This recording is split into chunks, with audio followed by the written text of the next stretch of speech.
This week's book is Amy Wu and the Perfect Bow.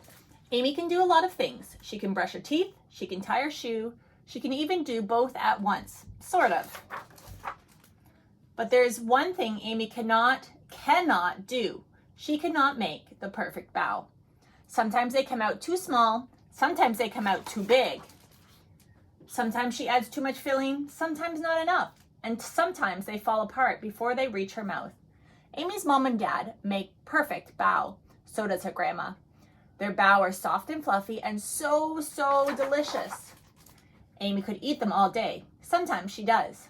Today, Amy is going to do it. She is going to make the world's most perfect bow. Bow making is an all-day event. Amy's dad starts in the morning mixing together the ingredients for the dough. Then it's time to knead. He pushes the dough, he punches the dough, and Amy gives it a try too. They leave the dough to rise. Amy keeps an eye on it just in case. It grows bigger and bigger and even bigger.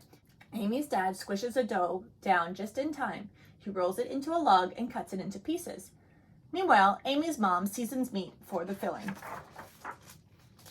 Everyone gathers around the table and rolls up their sleeves. It's time to get to work. Amy's first bow turns out a little funny. So does the second. It's hard to know how much filling to add. Too little and the bow is sad and empty. Too much and oops. It's hard to pinch the bow shut just right. Pinch, pinch, pinch.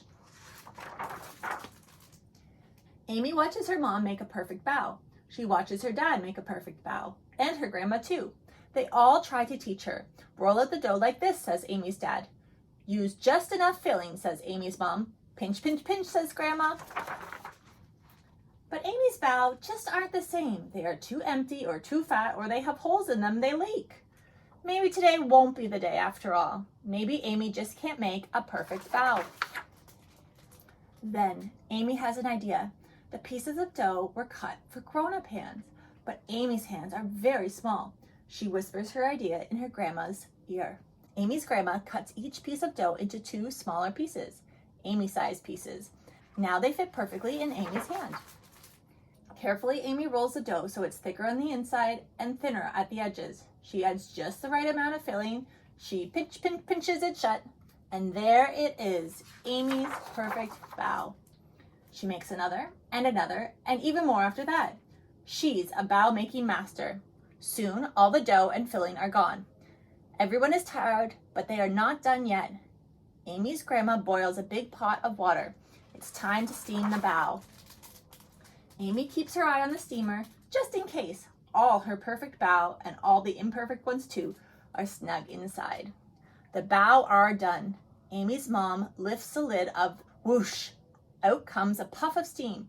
Amy can't see anything at all. The steam clears. There are Amy's perfect bow. They are not too small, they are not too big. They have just the right amount of filling and they do not leak. They are soft and fluffy and so delicious. Amy eats one and then another.